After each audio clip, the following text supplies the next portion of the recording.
435 people, many sporting red Ricketts t-shirts at the Omaha World Herald KMTV debate.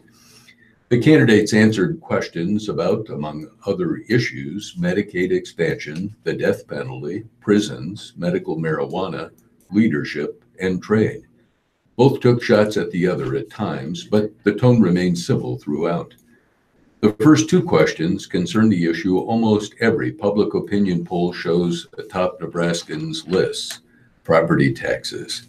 They were asked their ideas and why more progress hadn't been made. Christ of Omaha said he would support using more of sales and income taxes to offset property taxes, saying that the state's three-legged stool of taxation was off balance and that the state needed to get back to investing more in education. Not funding education causes a further burden on the property taxpayers, he said. Ricketts defended his record, citing investments in the state's property tax credit fund during the first 2 years of his office. The fund uses state tax dollars to offset a portion of property tax bills. He blamed legislators, including Christ, for obstructing his more recent tax proposals. What we had on the table was something that would have delivered significant property tax relief, he said. It was significant, but it got stalled in the legislature. Chris shot back, arguing the governor had not worked to build consensus and had resorted instead to bullying lawmakers to get the bill out of committee. The two returned to the property tax theme several times during the hour-long debate. Ricketts brought it up in his closing statement, during which he characterized the election as one about choices and contrasts. Along with highlighting differences on issues such as the death penalty, the governor touted his record on growth in Nebraska. He said his approach to lowering taxes, controlling state spending, and cutting regulations have made Nebraska a more attractive place to build, expand, or relocate a business. Christ used his closing to emphasize his lifetime of service, including 21 years in the Air Force and 10 in the Nebraska legislature. He pointed out several problem areas in state government, including the state prison system, child welfare, and recent nursing home closures. I'm running for governor because the state of the state is not as good as I think it should be, he said. Chris called the handling of state prisons a debacle and pointed to the riots, inmate deaths, assaults on staff, and staff turnover as evidence that the governor has fallen short. He particularly faulted Scott Frakes, the corrections director appointed by Ricketts. Ricketts countered by saying the corrections department has made a tremendous amount of progress under his watch.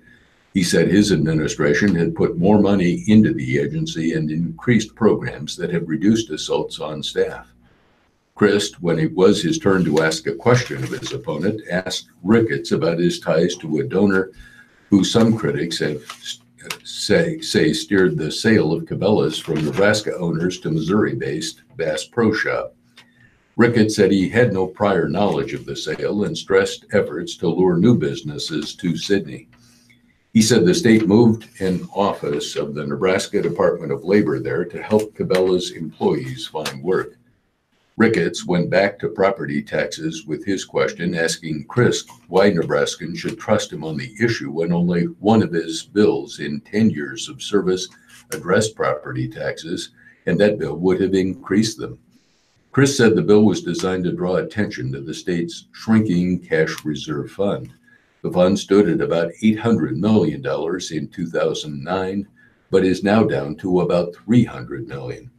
The governor's most recent property tax plan would have relied on cash reserve funds.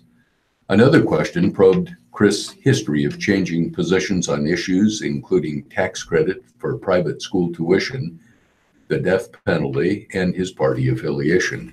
The senator said he has changed his views as a result of life-changing events and from learning more about the issues. The worst thing you can do is think you can walk in the door and know everything about everything, he said. Everything is not black and white. Chris said the governor had changed his position on increases in the gas tax, vetoing the bill at first, then traveling the state to promote the highway projects made possible by the tax. Ricketts said legislation directing the road building projects was his way of ensuring that the gas tax, once passed through a veto override vote, was used properly.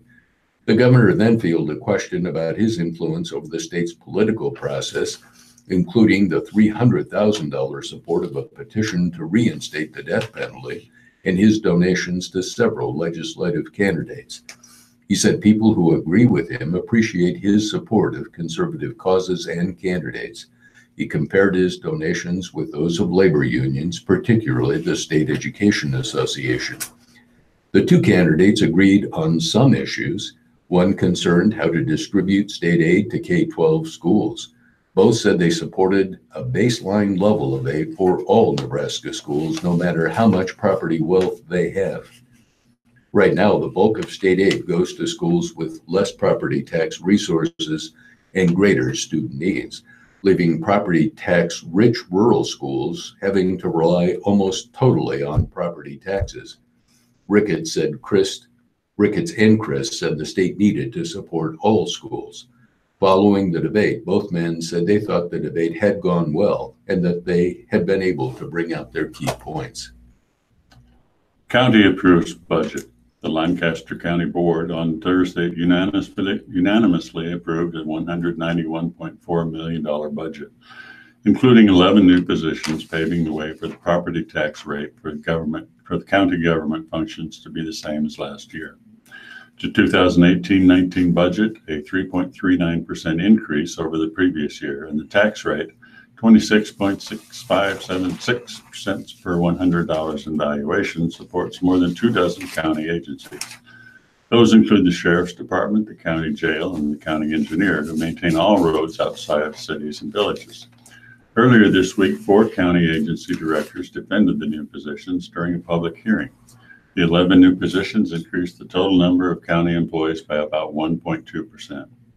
The agency heads were the only people to speak during the hearing, although Lincoln Independent Business Association President Kobe Mock spoke at a board meeting in late July, encouraging the board to trim the county's tax levy by a half cent and expressing concern about the new employees. The commissioners have decided to use about $386,000 in an unexpected property tax revenue above what was predicted in the early budget discussions to replace 2 closed bridges.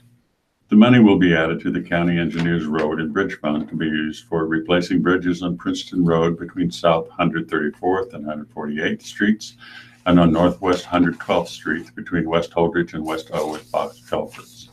County Budget Director Dennis Meyer predicted less growth in property tax values than turned out to be the case when the assessor's office released its official total values, which created the $386,000 in additional income. Lancaster County is one of the largest 3 local governments responsible for most of the property tax bills for Lincoln taxpayers. Change the page. Lancaster County represents about 13% of a city property owner's tax bill. Lincoln Public Schools uses the largest share of the local property tax, more than 60%. City government represents about 16%. Opponents of a proposal to expand Medicaid and more low-income Nebraskans are taking their legal challenge to the next level. Former State Senator Mark Christensen of Imperial and Senator Lydia Brash of Bancroft filed notice Wednesday they plan to appeal their case after losing in district court. The two filed a lawsuit last month intended to keep the Medicaid expansion proposal off the November ballot. They argued, among other things, that the proposal contains more than one subject in violation of the Nebraska Constitution and does not properly disclose the Nebraska Appleseed Center for Law and the Public Interest as a petition sponsor. On Thursday, Lancaster County District Judge Darla Idias tossed out their claims. She rejected arguments that the successful Medicaid petition is invalid and legally insufficient. Typically, such appeals are taken up by the Nebraska Supreme Court. The case will have to remain on a fast track to meet a September 14 deadline for certification of issues and candidates on the November 6 ballot. Supporters of Medicaid expansion submitted almost 137,000 signatures of registered voters to put the issue on the ballot. On Friday, Secretary of State John Gale certified almost 105,000 signatures as valid, far more than the 84,000 required to put the measure before voters. The proposed expansion would provide health coverage to single adults and couples without minor children who cannot qualify for Medicaid now, as well as parents and disabled people with incomes up to 138% of the poverty level, $16,753 for a single person, or $34,638 for a family of four. According to the suit, Brash filed the challenge out of concern that the cost of the proposed expansion would have a negative impact on property taxes. Christensen joined out of concern that expanding Medicaid would reduce or alter Medicaid services now provided to his disabled son. Man gets 10 years in prison for fraud. Ackerman embezzled millions of dollars from local business. Carl Whittle confided in his office manager like no one else at Vertical Horizons Contracting.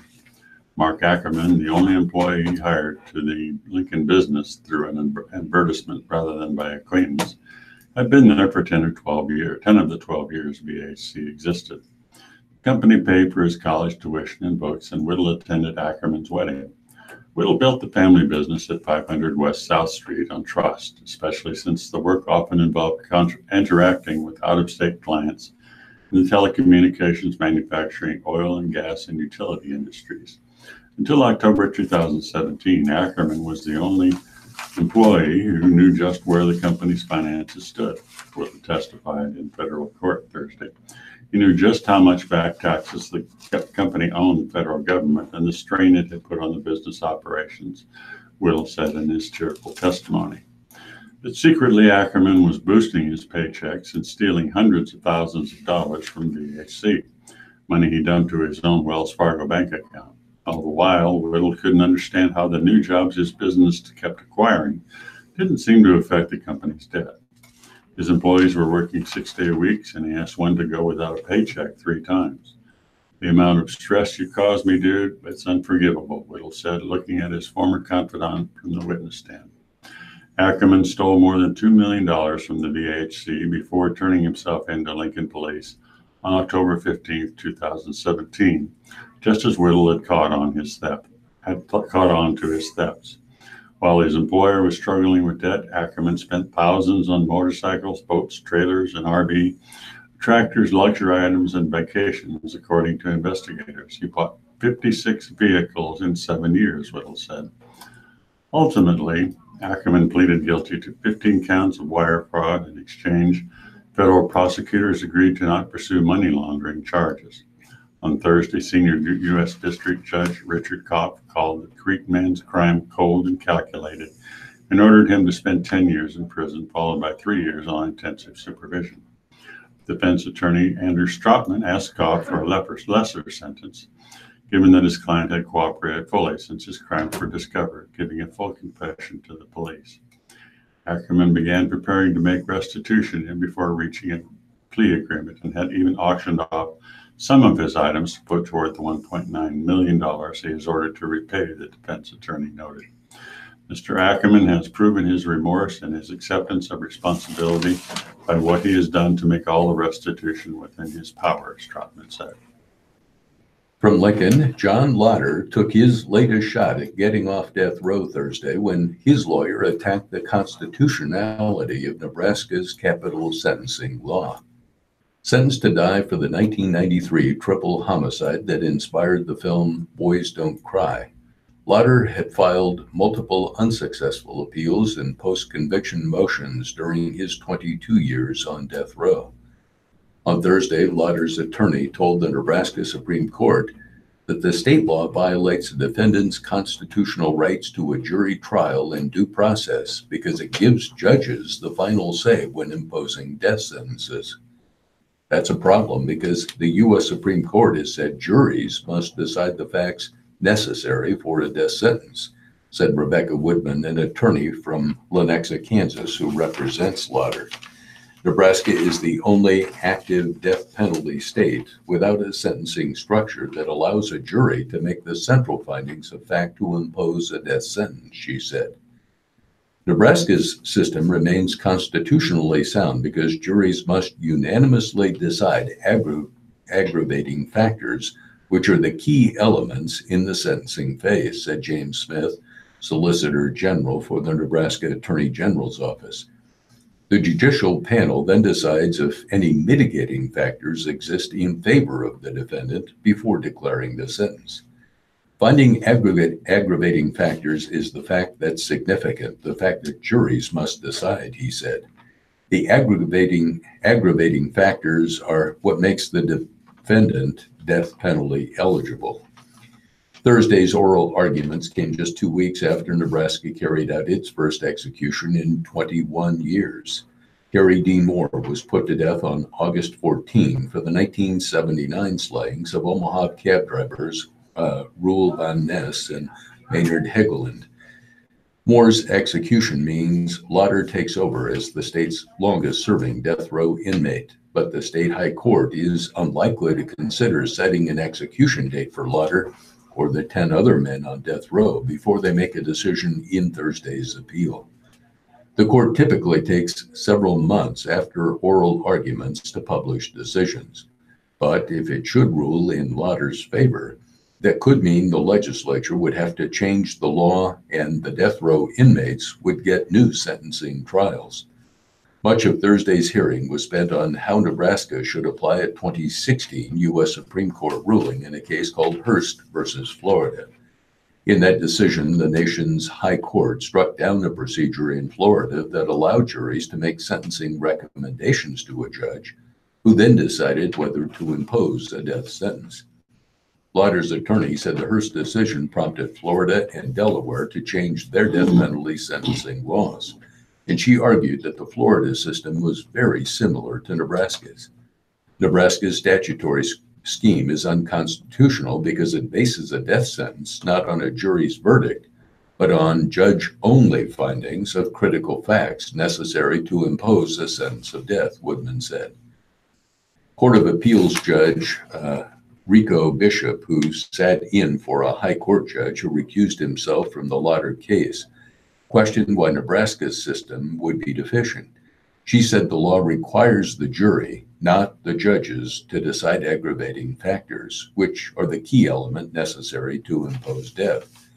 Woodman said a death sentence can't be handed down until the judge weighs the aggravators against the mitigators.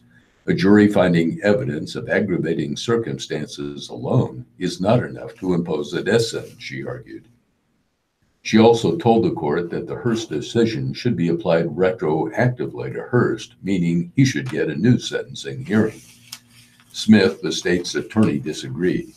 He said the U.S. Supreme Court did not declare the Hurst decision a new rule of constitutional law, nor has it since ruled that it should be applied retroactively. In addition, Smith pointed to a recent decision by the 8th U.S. Circuit Court of Appeals, which found that Hurst did not apply retroactively to a death penalty case in South Dakota. The 8th Circuit includes Nebraska. Lauder was sentenced to death for the 1993 slayings of Tina Brandon, Lisa Lambert, and Philip Devine at a rented farmhouse near Humboldt. The case generated national notoriety because Brandon, a transgender man, was the target of Lauder and his accomplice. The 47-year-old inmate has maintained his innocence despite repeated court decisions upholding his guilt. From Pat Sangermino's column, Tales of the Tailgate, looking for an invite to your party. We're back. Actually, that's not entirely true because I've never been here. I'm a newcomer to all this, a neophyte who suddenly finds himself at ground zero, just a stone's throw from one of college football's most hallowed halls and one of America's great traditions, and I couldn't be more excited. We, as in the Lincoln Journal-Star, are back for another season of the most comprehensive coverage of a typical game day in Lincoln. Our sports writing team is amazing at covering not only the X's and O's of the game, but also the whys and hows. Read their stuff, especially that Sipple guy who's been working on a 3-step drop in his release in the middle of the newsroom, and I'm certain you'll agree. But most of you know that the game day experience begins long before the coin toss and kickoff, hours before the tunnel walk. You're getting warmed up, or in many cases lubed up. You've already sparked up the grill, cooked for the masses, and imbibed on something festive, most often from an icy can. That's where I come in. I want to know about your tailgating traditions, your recipes, and game day rituals. I want to check out the crazy tailgate-inspired modes of transportation, your over-the-top fashion statements, and hear about the stories that inspire these choices. I want to be there the day the guy drops to his knees on the blacktop with remnants of the 7-layer dip still on his breath as he pops the question to his one and only. Some tales of the tailgate are worth chronicling. It should be noted that I'm no newcomer to tailgating, but my experiences are benign by comparison. I attribute that to my Northern California upbringing. The games there were not always must-see events, and we often found there were better ways to spend a Saturday. My most memorable game day experience while attending San Jose State University was that fall afternoon when we successfully managed to sneak a pony keg into Stanford Stadium by having a perfectly able-bodied co-ed sit on it as we wheeled her through the handicap access entrance. Politically correct? No way. Somehow, it still makes me proud, though. I warn you not to try that move today. Change the page. Some of the personnel have gotten smart enough to look under the blanket of the girl in the warm wheelchair, as we learned a year later when our sequel to the stunt failed. I also spent some time tailgating at Candlestick Park during the Joe Montana era of the 1980s. However, we had no money. Our pregame preparation consisted of loading an ice chest filled with cheap beer, a small hibachi, some hot dogs, and a few bags of chips, along with their football into my buddy's old Chevy pickup. My chosen profession brought me to what some have called tailgate nirvana, Arrowhead Stadium. For 8 seasons as a Kansas City's beat reporter, I pulled into the parking lot of the Truman Sports Complex and took in the sounds as well as the smells. As I made my way to the press box, my pregame meal seldom measured up by comparison to the aromas of the Arrowhead parking lot, nor could the sterile air-conditioned environment of the press box hold a candle to the festively raucous mood among the party-going masses. Happily, I'm on the outside again, sprung, so to speak. So in the coming weeks, I want to hear from you. I want to find my way through the sea of red to your party in hopes that you'll tell me your stories and share your memories. Most of all, I'm hoping you'll teach me about a statewide football obsession that slowly simmers all year and reaches a rapid boil each fall. Douglas County judges have set bail at $1 million for people charged with murder, human trafficking, and sexual assault. On Thursday, a judge set that high bail amount for a man charged with 2 counts of attempted assault on a first responder. Assistant Douglas County Attorney Ryan Lindberg said the situation involving Bellevue police officer Craig Week merited a high bail. Lindberg said Week called 911 before 10 p.m. on Sunday to report that his girlfriend, Carrie A. Brown, had shot herself. The circumstances surrounding Brown's death still are being investigated, the prosecutor said. An autopsy has been completed, but no preliminary results have been released. Kathy Sadoff of the Douglas County Public Defender's Office said Week had not been charged in connection with Brown's death and asked the court for a bail amount that fit the charges. Bellevue are relatives of Brown, who declined to be interviewed after the court hearing, sighed after they heard Judge Marcina Hendricks set the high bail. A relative of Week's declined to speak after the hearing. Week must pay 10% or $100,000 to be released from jail. Week 52 was distraught Sunday when first responders had arrived at the home and he and Brown shared near 189th and L Street, Lindberg said. He was upset and not speaking to Omaha firefighter Aaron Craig, who first appeared on scene. Week, who appeared heavily intoxicated, swung a fist at Craig twice, but Craig avoided the punch, Lindberg said. When Week was outside with officers, he became verbally and physically aggressive, according to a police report. When officers attempted to calm him, Week said, I'm gonna expletive "you up," according to the report. Week then punched Omaha police officer Carl Gerard in the shoulder, officials said. Two Douglas County Sheriff's deputies witnessed the punch. Gerard and other officers used a leg sweep to bring Week to the ground and take him into custody, the report said. Good vibes flow at Mraz concert. Jason Mraz strolled into the Pinewood Bowl stage Thursday, strumming an acoustic guitar. As he stepped in front of the microphone and sang, "Shouldn't I have to ask you, but how you doing, Nebraska?" The 3,300 or so in the Pioneers Park Amphitheater responded with a loud cheer. So began an engaging yet laid-back concert from the veteran pop singer-songwriter. When Mraz took the stage, he joined a 9-piece ensemble that included multiple percussionists, keyboards, and Raising Jane, the all-female folk rock band that collaborated with Mraz on his last two albums, 2014's Yes and this year's No. That opening track of No, Let's See What the Night Can Do, served the same function Thursday, kicking off a show that cascaded through Mraz's career. He got his biggest hit, 2005's I'm Yours, out of the way midway through the set, dividing the crowd in half to sing two parts of the chorus. "This is a singing crowd," said the affable, engaging Mraz, who filled the night with quips. "We're going to eat a lot of bugs tonight," observations. "This looks like the place where E.T. landed," and stories. There was plenty of choreographed dance by Mraz and the band, all clad in pastel jumpsuits of various colors and song after song. Yes came to the stage in the form of a gorgeous long drive sung by the three women of Raising Jane.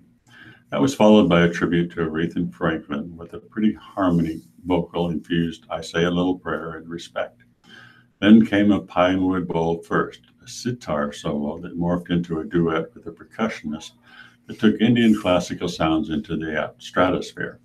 With Mraz's relaxed, inviting sincerity, the well-played, chill folk rock, and his touching songs, Thursday's show more than lived up to the giant banner that hung behind the stage. A good night filled with good vibes. The owner of Pettit's Pastry said Thursday he was shocked to see the amount of damage done to the bakery's Northwest Omaha location following a 2-alarm fire Wednesday night. Pettit's Pastry at 12039 Blondo sustained about $500,000 in damage in the blaze, according to a preliminary report from the Omaha Fire Department. The value of the building was listed at $1.5 million. The cause of the fire is under investigation. "I went out there this morning and I was surprised how much damage there was," Mark Pettit said. "They wouldn't let us go in because they were afraid the roof under the air conditioner could collapse. We don't know how much damage there was to our machinery." Pettit, who owns the business with his brother Brett, said the bakery sustained the most damage, but Rivera's Mexican restaurant, Stam's Flowers, and Doghouse Dog Groomers were among other businesses affected. Electrical power to the strip mall was turned off. Other businesses sustained smoke and water damage, Pettit said. A notice on Rivera's Facebook page said the restaurant's owners expected to be closed for a short time. Calls to Stem's Flowers were being rerouted to its sister store, Piccolo's Florist at 8335 Maple Street. A man who answered the phone at Piccolo's said employees from Stem's were working out of the Maple Street store. The fire was called in at 11:11 p.m. Because of a possible electrical hazard, crews fought the fire defensively, Battalion Chief Scott Fitzpatrick said. A second alarm was requested about 11:30 p.m. because of the fire's intensity. The fire was declared under control about 12:23 a.m. Thursday. Pettit said it will be up to the landlord, NP Dodge Real Estate, to decide how to proceed with rebuilding the store. A spokesman for the realty company said Thursday that no information about potential renovations was immediately available. Anyone who placed orders with Pettit's Pastry at 120th and Blondo should call 402-345-1111, the number for the downtown location at 502 North 16th Street, Pettit said. Other Pettit's Pastry locations at 156th and Pacific and in Papillion have closed. We're very fortunate and very blessed. No one was hurt, Pettit said in the fire. Sometimes life kicks you, and then you just have to use your faith and pick yourself up. Well, I'll begin reading the obituaries from the Lincoln Journal-Star. Smith. Celia Catherine Smith, age 66, of Lincoln, passed away August 27, 2018. A celebration of life will be held at a later date. Memorials in Cece's name can be made to Habitat for Humanity in the Ronald McDonald House in Lincoln or Omaha, Lincoln Public Libraries, the Havelock Manor, St. Matthew's Episcopal Church. The Lincoln Family Funeral Care is in charge of arrangements. Neff. Kenneth E. Neff, age 94, formerly of Lincoln, passed away on Tuesday, August 28, 2018. He was a World War II Navy veteran. Graveside service will be held at 10:30 a.m. Saturday, September 1st, 2018 at Lincoln Memorial Park on 14th Street. Lincoln Colonial Chapel Funeral Home is handling the services. Memorials may be given to the family for future designation. Johnson. David Lee Johnson, age 72, of Lincoln, passed away August 29th. Memorial services will be held at 11 o'clock on Saturday, the 1st of September. Roper and Sons South Lincoln Chapel on Hohensee Drive is handling the services. Memorials to Donor's Choice. There was no visitation. There was a cremation. Louis Stopek, who turned 100 in April, passed away on Friday, August 17th at the Western Nebraska Veterans Home. Cremation has taken place and his ashes will be cast to the wind at one of his favorite Lincoln fishing holes and on the beaches of Normandy, France. A celebration of his life will be held at 2 p.m. Sunday, September 2nd in Wyuka. Rosener. Jerry L. Rosener, age 68, of Fairbury, passed away August 30th, 2018 in Fairbury.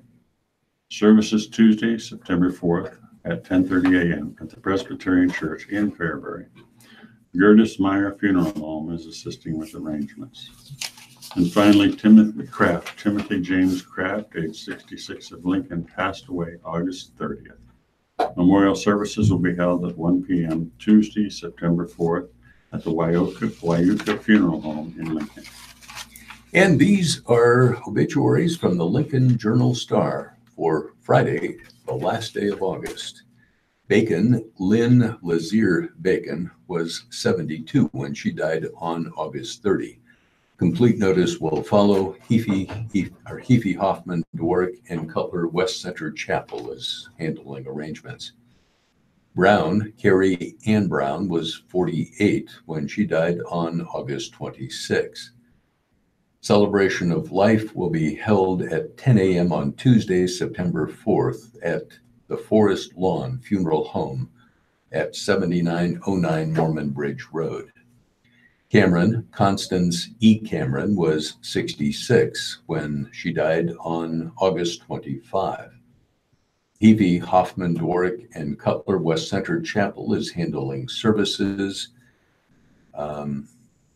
Interment will be Calvary Cemetery. The funeral will be Saturday, September 1st from 9 to 10 at the West Center Chapel. Crowell, William N. Crowell, was 97 was 97 when he died on August 27. The West Lawn Hillcrest Funeral Home at 5701 5701 Center Street will handle services. Daniels, Dorothy M. Daniels, was 85 when she died on August 29. The Bremen Mortuary, Southwest Chapel at 6505 South 144th Street is handling services. Donovan, Lawrence Miles Donovan, was 88 years of age when he died on August 29. The Heafy Hoffman Dwark and Cutler West Center Chapel is handling arrangements. Fox, Betty Fox, was 81 when she died on August 29. Private family services in lieu of flowers, memorials are suggested to the Nebraska Humane Society. The West Lawn Hillcrest Cemetery is handling services. Greco, Nora A. Greco, was 88 when she died on August 29.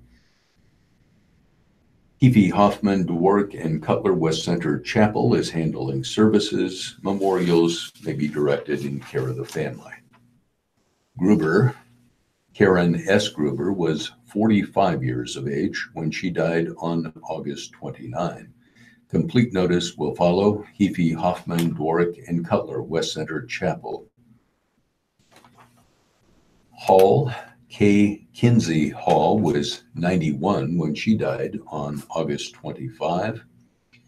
Memorials may be directed to Dundee Presbyterian Church or a charity of your choice. No funeral home is mentioned. Memorial service will be held on Saturday, September 1st at 11 a.m. at Dundee Presbyterian Church, 5312 Underwood Avenue. Janke, Bonnie Jean Janke, was 87 when she died on August 26. The West Lawn Hillcrest Cemetery will be handling services. It's a private family graveside service. Lily, Brenda Muriel Lilly, was 77 when she died on August 29. Memorials may be directed to the Roanoke Rescue Mission in Roanoke, Virginia, the Heaphy, Hoffman, Dwork, and Cutler West Center Chapel. Logan, Masako O. Logan, was 93 when death occurred on August 30. Complete notice will follow. Heaphy, Hoffman, Dwork, and Cutler West Center Chapel. McCormick, Charlene A. McCormick, was 87 when she died on August 29. The Cutlass O'Neill Meyer Woodring Bayless Park Chapel is handling arrangements from Council Bluffs. The family will direct memorial contributions. Nelson, Richard L. Nelson, was 81 when he died on August 29. Private services have been held. The Bremen Mortuary Southwest Chapel was handling those arrangements. Peters, Lawrence E. Peters, was 70 years of age when he died on August 27. Memorials are suggested to the family for future designation or to Fontenelle Forest. The Bellevue Memorial Chapel of Heaphy, Hoffman, Dwork, and Cutler is handling arrangements. Peterson, Kathy Jo Peterson, was 64 when she died on August 30. Complete notice will follow. Heaphy, Hoffman, Dwork, and Cutler West Center Chapel. Rose Rosenbaum, Merritt L. Rosenbaum, was 93 when he died in Omaha.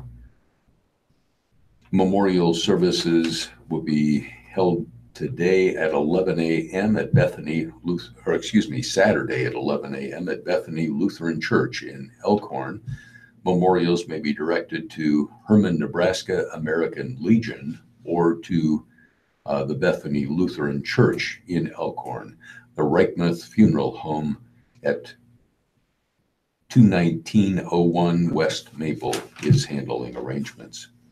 St. Clair, John Francis St. Clair, died on August 27. Memorial service will be held at 2 p.m. today at First Presbyterian Church in Bellevue. The West Lawn Hillcrest Funeral Home is handling service. Zablowski, Gabriella Zablowski, was 90 when she died on August 31. Memorials are suggested to St. Columcille Catholic Church in Papillion. The Bethany Funeral Home at 82nd and Harrison is handling services. And my final notice is for Tucker,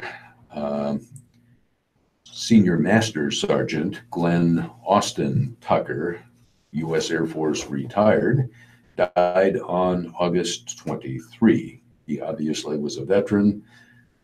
Funeral will be held on Saturday, September 1 at the Sweeney, Phillips, and Holden Funeral Home in Warrensburg, Missouri. Military honors will follow at Warrensburg Memorial Gardens Cemetery in Warrensburg. And we have just one moment before it's time to switch over. Something. Yeah. In the minute we have or so before we break for the 11 o'clock break, here's some information on how to help eliminate some of the West Nile cases that have been coming along. The public can help reduce the breeding areas for mosquitoes by taking these steps. Dump small wading pools daily and maintain swimming pools properly. Maintain garden ponds and fountains and always keep the water flowing. Clear debris, weeds, and litter from drainage ways. Change water in bird baths weekly and pet bowls daily. Listeners' memorials to the Radio Talking Book Network are tax deductible and go a long way to keeping Radio Talking Book on the air. Please keep Radio Talking Book in mind when memorials are listed as Donor's Choice or your favorite charity. Donations should be sent to the Radio Talking Book Network, 7101 Newport Avenue, Suite 205, Omaha, Nebraska, 68152. Thank you for being a Radio Talking Book listener and supporter. And Ryan, back to you. Thank you very much, Rick. We'll return to our readers in just a moment. You are tuned to the Radio Talking Book Network in Omaha, Nebraska. We've been proudly serving our blind and visually impaired listeners for 44 years.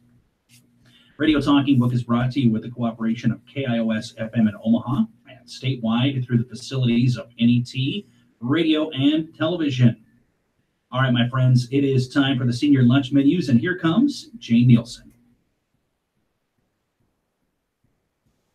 Happy Friday! It's August 31st, and oh my gosh, I can't believe the week is over and the month is over. Your Meals on Wheels menu for today is bratwurst, shredded sauerkraut, roasted red skin potatoes, a hoagie bun, and raspberry muffin square, and 1% milk. Have a great weekend. And just a reminder, you can hear the senior lunch menus every day, Monday through Friday, right here on Radio Talking Book. All right, let's do another public service announcement. Here is Becca Jurdy. National Federation of the Blind Omaha Chapter presents Live the Life You Want. When, Friday, September 14th from 9 a.m. to 3 p.m., where, at the Nebraska State Office, Commission for the Blind and Visually Impaired, offices at 1313 Farnham Street. The deadline to register is September 7th. The National Federation of the Blind, or NFB Omaha Chapter, will host a day of non-visual tools and tips for your daily life, whether retired, a student, employed, and everything in between. We will introduce technology that can be used in daily life, along with useful tips for managing a living space. Learn how effective non-visual skills can be, taught by blind and visually impaired people whom use the skills daily. Live the life you want. Don't let blindness hold you back. Participants must be at least 16 years of age. The deadline to register is September 7th. There's no fee to participants. Lunch will be provided.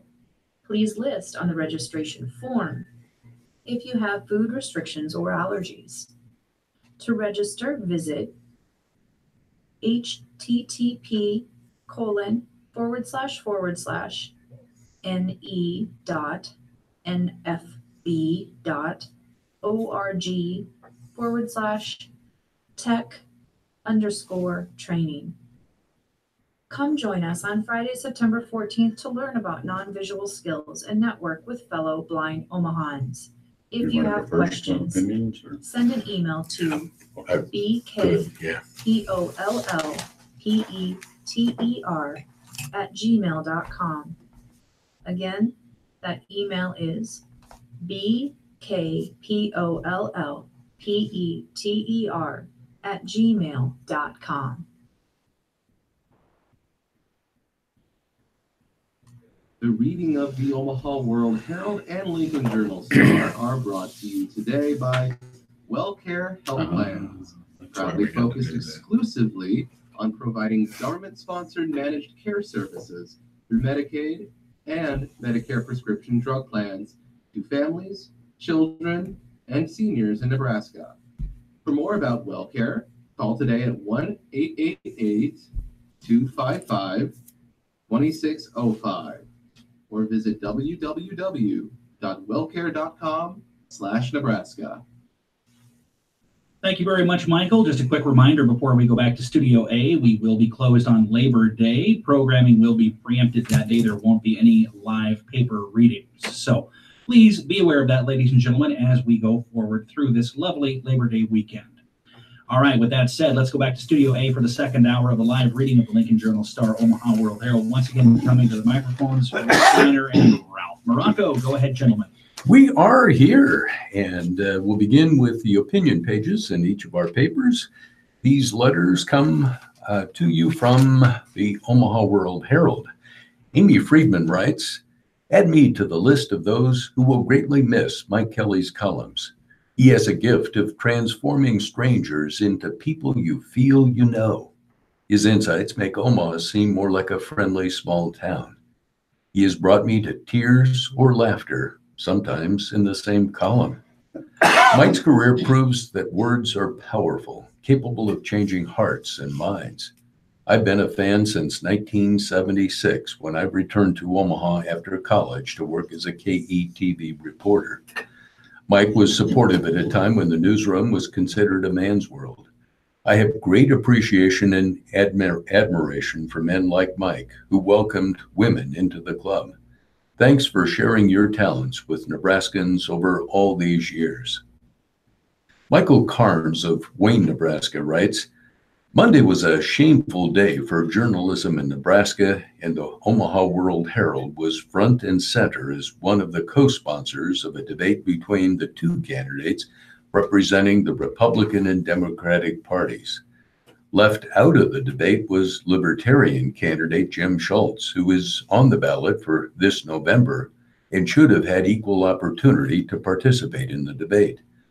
Also, the doors to the Bosselman Center were locked with fewer than 200 people inside, keeping the Libertarian candidate and his supporters on the outside looking in. It's impossible to consider the Omaha World Herald an unbiased newspaper when it engages in this sort of activity. There are zero excuses for keeping a candidate who is on the ballot for the November election out of a debate such as this. I'm disappointed not only as a Nebraskan, but as a journalist, to see the state's largest daily newspaper engage in this sort of un-American activity." Charles Marcinek of Omaha writes, "There will never be another man like John McCain to walk the halls of the Senate, go to Annapolis, or climb into an A-4 Skyhawk to make another bombing run over North Vietnam. He faced incredible danger and grueling torture at the hands of the North Vietnamese. We who served in Vietnam as he did will always call him brother. We will miss him terribly, and we will never forget his bravery.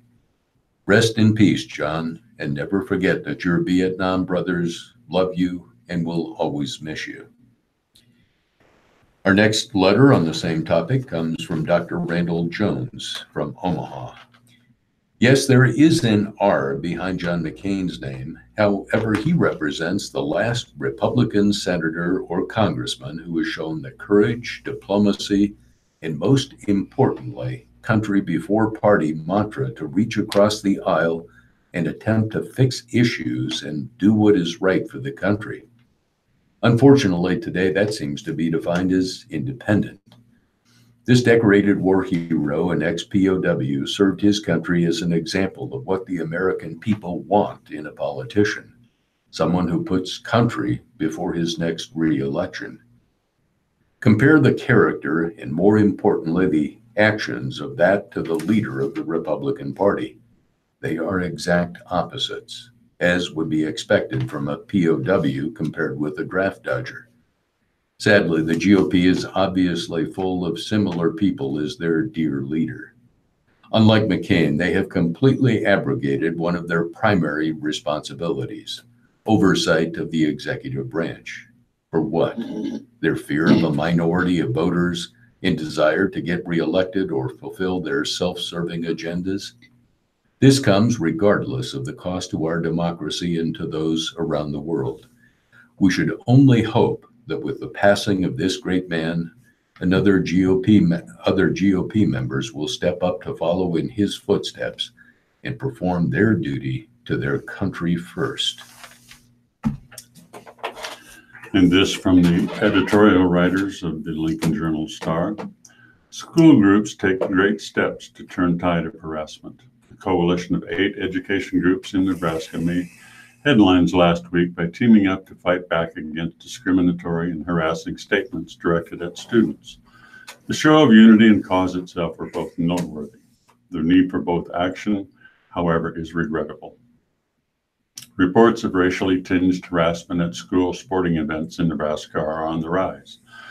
That increase mirrors marked growth in the number of hate crimes in recent years, and no place is better for such inexcusable behavior to be nipped in the bud than Nebraska schools. The next generation of Nebraskans needs to see equality in action as the proper response to the intolerance against those who are different than us. School groups pledge to promote human dignity by combating harassment and discrimination of any kind, models the proper behavior for, not just for students, but for all Nebraskans. This isn't the first promise of this nature, but it's the most far-reaching, as evidenced by the number and scope of the groups involved. Now, more than ever, as such an intervention needed, and the poisoned chalice of political rhetoric is increasingly and sadly visible in the classroom and athletic fields across the state. Perhaps the most visible example of such behavior is described by schools such as Lexington and Schuyler. They have large Latino populations and have reported everything from a rash of people wearing Border Patrol shirts and Americana nights scheduled when they're in town to get spat on and insulted with chants of Trump or build the wall.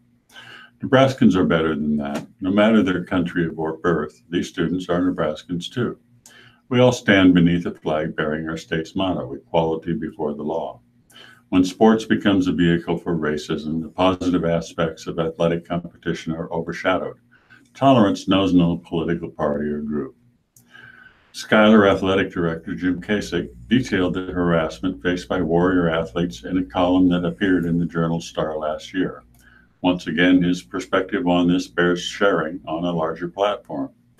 I don't think a piece of paper will change people's views, he said. However, if that piece of paper gets people to talk about issues and what other people are experiencing, that's a step in the right direction. And the crackdown on such behavior, which is most visible at but not exclusive to sporting events, announced by this broad union of school groups, deserves praise for doing that. Beliefs are often held out of ignorance, and a challenge from authority figure can help open people's minds. Schools are obviously a place for learning. By living up to the ideals promoted within this pledge, Nebraska's community of educators and administrators will do a stellar job of teaching by example. And the World Herald opinion column in the opinion page is on Senator McCain. U.S. Senator John McCain was called a political maverick for good reason. He didn't hesitate to side with conservatives on some divisive issues and with liberals on some others. As a result, he had strong critics to his left and right. It shouldn't be surprising that the Republican senator from Arizona went his own way, given the extraordinary resolve and courage he demonstrated in surviving 5.5 torturous years in a North Vietnamese prison. McCain, who died Saturday of brain cancer on Friday, becomes only the 31st American to lie in state in the U.S. Capitol. Leaders from both congressional parties agreed to the decision. Senate Majority Leader Mitch McConnell called McCain a great American patriot, a statesman who put his country first and enriched this institution through many years of service. McCain will be buried Sunday at the U.S. Naval Academy Cemetery in Annapolis, Maryland. The senator's final resting place will be beside that of a close, longtime friend, retired 4-star Admiral Charles R. Lawson, an Omaha native. Larson, a graduate of Omaha North High School, who twice served as superintendent of the Naval Academy, died of leukemia at age 77 in 2014.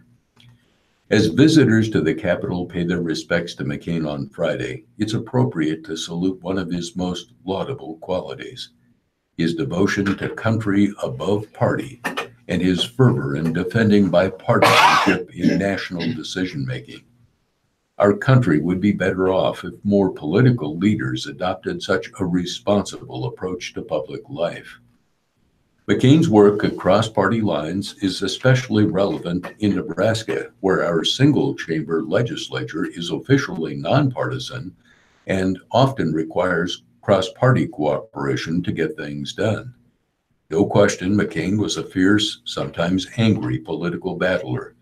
But for all his zeal for legislative combat, he stands out for sounding at the end of the day a clarion call for people to see themselves as Americans first, beyond considerations of party or philosophy. A great example of that is his speech on the evening of November 4, 2008, when he conceded the presidential election to his Democratic opponent, Senator Barack Obama. Senator Obama and I have had and argued our differences, and he has prevailed. No doubt many of those differences remain. These are difficult times for our country, and I pledge to him tonight to do all in my power to help him lead us through the many challenges we face. I urge all Nebraskans who supported me to join me in not just congratulating him, but offering our next president our goodwill and earnest effort to find ways to come together, to find the necessary compromises, to bridge our differences, and help restore our prosperity, defend our security in a dangerous world, and leave our children and grandchildren a stronger, better country than we inherited. Said McCain, whatever our differences, we are fellow Americans.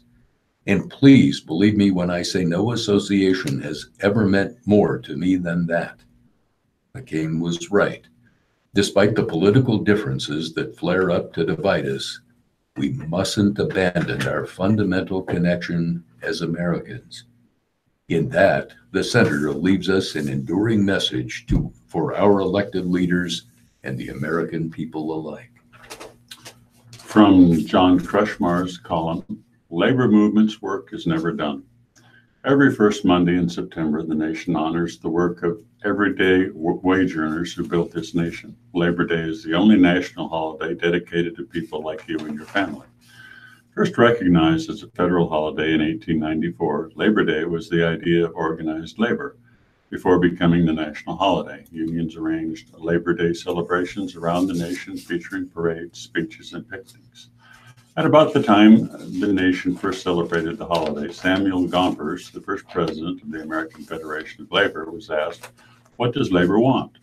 Gompers' reply became organized labor's first mission statement. What do we want?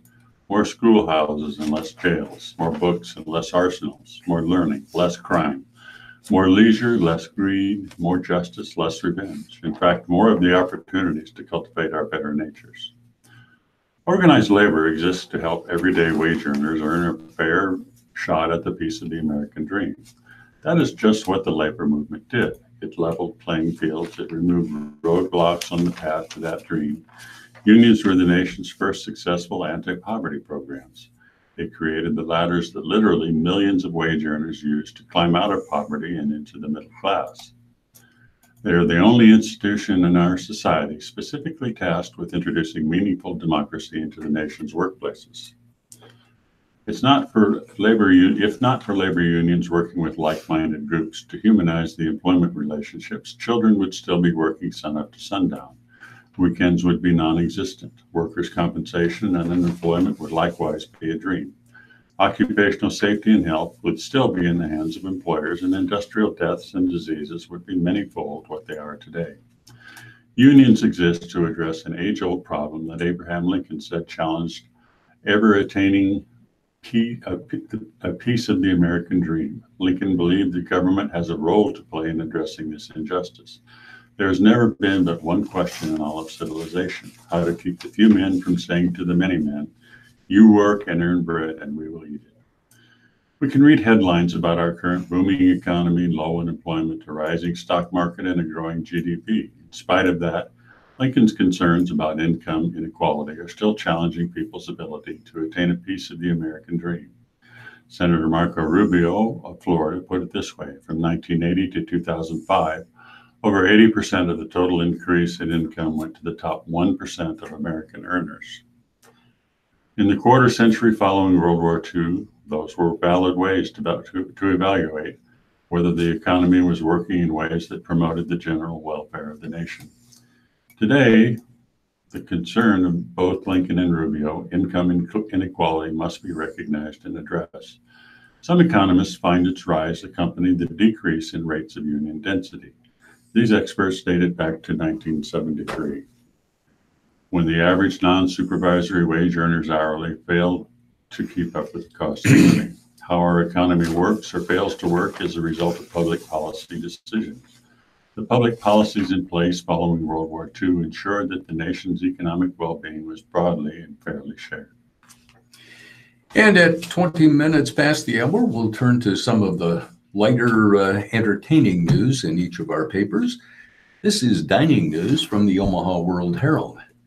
The new Culprit Cafe location is open in Midtown Crossing, and it comes with evening hours and a full bar.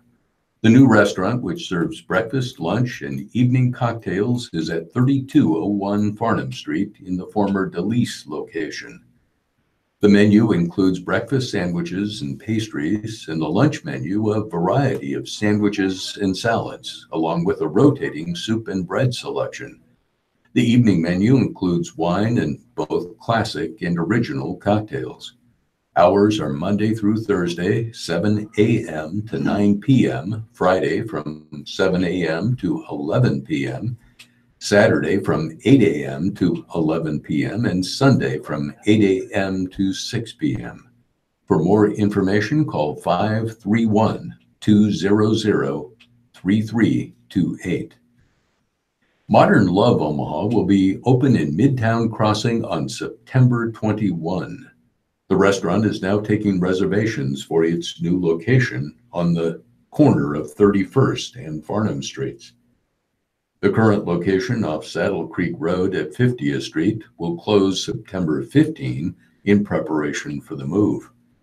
The new location will not serve lunch or brunch right away, but there are plans to add both down the road. The new location will have seating for 80 diners, plus a full bar and an expanded menu. Hours will be 5 to 10 p.m. Tuesday through Saturday. For more information, visit facebook.com/modernloveomaha. Chef Chris Masad is headed to Benson for a special sushi pop-up with Yoshitomo's David Utterback. Masad, who has lived in Tokyo, cooked at Nobi in Vail, Colorado, and worked at many sushi counters in San Francisco, will join Utterback behind the bar on September 17. Masad spent a year in Tokyo working at Tankuma Kitamishi Honton, a 100-year-old establishment famous for kaseki cuisine, which is a traditional multi-course Japanese dinner. The dinner is $150 a diner, and limited seats remain for the 5 p.m. dinner. For more information or to make a reservation, visit exploretalk.com, Yoshitimo.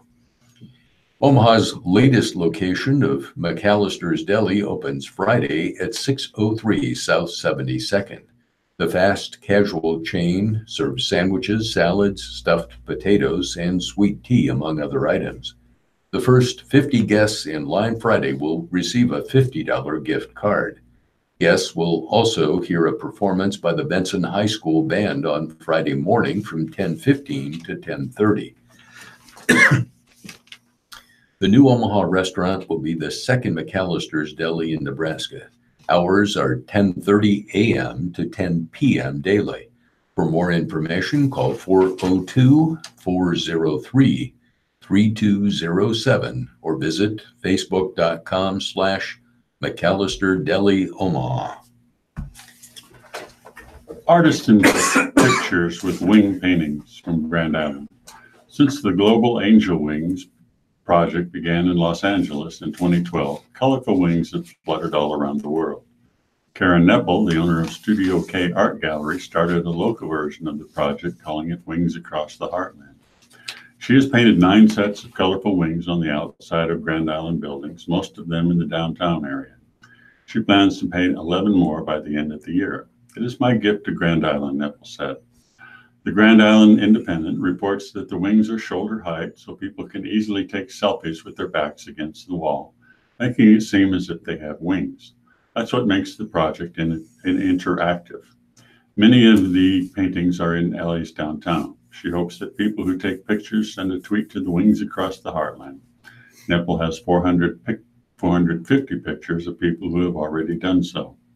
She is gratified when people thank her for being the wind beneath their wings. It just fills my heart when people embrace their paintings, Neppel said. She regards Wings Across the Heartland as a community art project. In July, she painted wings adorned with cat eyes on the north side of Wayne's Cyclery. After that, Neppel added a second pair to the exterior of John's Lock and Key shop. The week before, she painted dragonfly wings on the building. The new wings are curled. The back of Master Stylists was bestowed with a pair of butterfly wings. 2 of her works are in the downtown center parking lot. They're bat wings and rainbow-colored wings. On the back of Prairie Pride, Neppel painted the names of the company's beers. She painted fire wings on the outside of Hydrotech. Colette Miller created the Global Angels Wing project 6 years ago in Los Angeles. Neppel is looking for more places to paint wings in Grand Island. She likes to limit her works to the outside of buildings so the public can enjoy them. If a business asks her to paint wings inside a building, she'll charge money for it. She hopes to make a map showing the locations. Neppel is a member of the Sandhills Journey Scenic Byway group. She'd like to see wings dotting the route from Grand Island to Alliance. She would paint those wings herself. And these are hints from Heloise, appearing in the Omaha World Herald. Dear Heloise, if you want to extend the life of your cell phone battery, try these hints. Be sure to charge the battery fully before first use. Turn your phone off if you won't be using it for several hours. Sounds like a no-brainer, but many people forget. Do not let the battery fully discharge before recharging. Lithium batteries can be damaged by letting the battery charge get too low. A lithium battery is designed to be charged often, and the battery life can be prolonged with frequent chargings. Your battery will last longer if you keep it out of extreme heat, like a hot car or direct sunlight. If your battery gets extremely hot while charging, it might be malfunctioning. Use only a charger rated for your battery. Dear Heloise, my daughter flew to Canada with her boss and coworkers to a job site. Upon arriving in Canada, my daughter was informed that she could not enter the country for 10 years following a DWI. Her offense was 8 years ago. She was so embarrassed. She was put on a plane home. It was a hard lesson learned, but she will never again have a drink after, no, she will never again drive after having a drink. A reader from Crockett, Texas writes that. This is a valuable piece of information, and I hope my readers will remember that a DWI stays on your record a very long time. The police are cracking down on drunken drivers, so please don't drink and drive. Dear Heloise, eggshells are a great fertilizer for the garden. Break them into small pieces and mix into the dirt.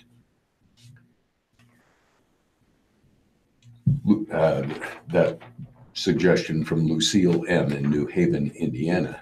Lucille, I like to put all my eggshells in a plastic bag, then crush them up and use in a compost pile, or loosely break them up and scatter on the lawn for the birds.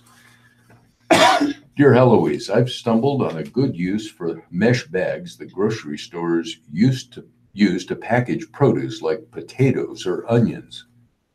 We all are aware of their value as storage containers, but you only need a few for that purpose. The rest make wonderful scouring pads. Because the mesh used to make the bags is of various degrees of coarseness, the pads that you make will work well for a wide variety of surfaces. Making the pads is merely the process of cutting pieces of the bags into various sizes. That from Verna H. in Sunbury, Ohio. Dear Heloise, I hated using hairspray because it would get into my ears. Now I found that if I place the hairspray can's cap over my ear while I spray my hair, I can keep my ears free of the hairspray. That from Nanette D. in Alpena, Michigan. Nanette, that's a good idea. Another reader once told me that she had a spatula just for that purpose of covering her ears when she uses hairspray. In the Ask Amy column, employee struggles with changing jobs. Dear Amy, I have spent the last 7 years working in the same small department in a relatively small company of 80 employees. My title has changed a couple of times since I've been here, and my responsibilities have increased over the years, but the basic structure of my job is static. I'm very unhappy in my job. Major factors include a brilliant but short-tempered and inconsistent boss, my insecurities, the lack of a substantive raise, boredom, and the erosion of the wall I built for myself between work and home life. Late night phone calls out of the blue, scheduling conference calls for 7:30 a.m., etc.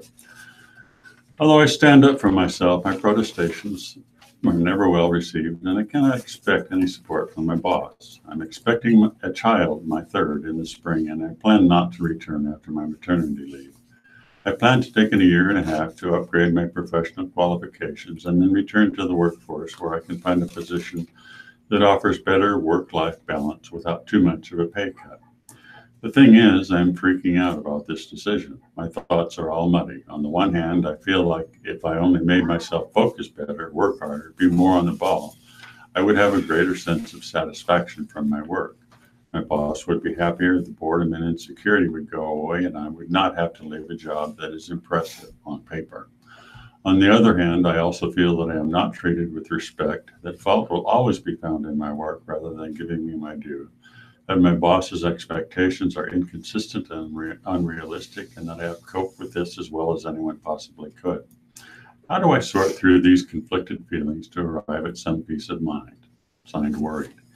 Dear Worried, I don't think you should sort through these conflicted feelings. I think you should just make a decision to change jobs and then do so. You have put in a respectable 7 years with this employer. Your professional goals and skills have outpaced both your job satisfaction and your compensation. The environment at your current job seems to have broken your spirit. The antidote to your insecurity is not to tie yourself into tighter knots to please a boss who can't be satisfied, but to find rewarding work elsewhere. Leaving will not be easy. You will be facing the unknown, but the job market right now is good, and ultimately you will grow more by leaving than by staying. And Dear Amy, I am a single man living on my own on the West Coast. My immediate family live on the East Coast, where most of the extended family live. Because I've been on my own for a long time and live far away, they have naturally all been together for holidays, etc. over the years. My sister and her whole family and my parents were invited to a cousin's wedding on the East Coast. I was not. This is not, by the way, due to any hard feelings in the family. I'm not really hurt at not being invited, as I don't feel especially close to the bride due to the distance between us and an age gap. That having been said, it feels strange to ignore this happy occasion. Photos will be on Facebook and Instagram, and my sister will be attending, so it is obvious that I know about it. Is there an appropriate way to acknowledge this and at the same time not have the bride and her family feel badly for not inviting Uninvited in LA? Dear Uninvited, your question didn't land quite where I expected it to you. You are facing this exclusion with no hurt feelings and are only worried that congratulating the couple will draw attention to your exclusion. It would be kind of you to send a card and a gift if you want. Keep your message warm. Congratulations to both of you. I'm very happy for you and looking forward to seeing you on my next trip east. And Dear Amy, maybe Auntie wondered about the DNA parentage of her brother's girlfriend's pregnancy. It is possible to test DNA in utero, and this woman should definitely get tested. Signed, Informed. Dear Informed. While DNA testing in utero may be possible, submitting to this testing is up to the couple, not the aunt. And we'll turn to the business pages in each of our papers. Yesterday was a down day for stocks. The Dow Jones Industrials were off 137.65 points, or 0.53%. They closed at 25,986.92. For the year, they're up 5.13%. NASDAQ was off 21.32, or 0.25%. It's showing a gain of 17.2% year to date. And the S&P 500 lost 12.91 to 2,901.13. It's up 8.5% year to date. Crude oil for delivery in October was up 1%, or 74 cents, to settle over $70 at 70.25 cents a barrel. So probably some higher gasoline prices just in time for Labor Day travel. U.S. consumer spending rose a solid 0.4% in July, the sixth straight month of healthy gains. At the same time, a key gauge of inflation posted its sharpest annual gain in 6 years. The July spending gain, fueled by strong job growth and tax cuts, followed a similar 0.4% rise in June, the government said Thursday. Inflation, as measured by a barometer closely watched by the Fed, rose 2.3% for the 12 months that ended in July, the fastest year-over-year increase since 2012. Though the inflation figure exceeds the Fed's 2% target, its officials have said they're willing to tolerate slightly higher inflation temporarily in light of a 6-year period when it fell short of the Fed's 2% goal. They're widely expected to keep gradually raising their benchmark rates. And in related news, long-term U.S. mortgage rates ticked up this week as Long-term U.S. mortgage rates ticked up this week as borrowing costs are meaningfully higher than a year ago. Mortgage buyer Freddie Mac said Thursday that the average rate on 30-year fixed-rate mortgages rose slightly to 4.52% from 4.51% last week. The rate averaged 3.82% a year ago. Average rates began to climb after the tax cuts signed into law last year increased the federal budget deficit, as home loans generally move in sync with interest on 10-year Treasury notes. The average rate on 15-year fixed-rate loans fell to 3.97% this week from 3.98% last week. Well, Frank, it sounds like we should both be beginning our allergy. Yeah, I think so. Local defense firm to expand. Pacific Engineering makes components for Navy ships and subs. A Lincoln company that manufactures products mostly for use by the U.S. Navy has unveiled a large expansion. Pacific Engineering Incorporated has more than doubled the size of its production facility just outside the city limits near US 77 and Saltillo Road. The company added 20,000 square feet of space across the street from its existing headquarters at 1074 Saltillo, bringing its total footprint to 35,000 square feet. In addition to more manufacturing space, the expansion added offices, conference rooms, and more computer-aided design systems. As you all know, PEI is a small contractor, President Ossie Combs told attendees at a ribbon cutting Thursday. We are not going to be small long. Dexter Myers, the company's vice president, said it currently has 15 employees, and with the expansion, it plans to hire 30 more over the next few years. PEI makes components for Navy ships and submarines that are made out of composite materials that are lighter than steel but just as durable. It also has manufactured a composite truck trailer for the Marine Corps. The company has worked through the government's Small Business Innovation Research Program to develop new products for the military, including launch cradles and composite canisters for torpedo interceptor systems on ships. PEI has received more than $7.4 million in federal small business innovation research and small business technology transfer grants since 2011. which the state of Nebraska says is matched with, which the state of Nebraska has matched with approximately $332,000. It has leveraged that money to get tens of millions of dollars worth of military contracts. Myers said the grants have allowed the small company to accelerate innovation and reduce risks as it has developed and produced products. This has enabled us to create more jobs and boost our future production here in Nebraska, he said. Nebraska is happy to play host to PEI and also happy to help Pacific Engineering's achievements exemplify the success and economic growth we as a state can expect to achieve when you combine Nebraska innovation, our world-class workforce, business, friendly communities, and support to help businesses succeed, Lieutenant Governor Mike Foley said.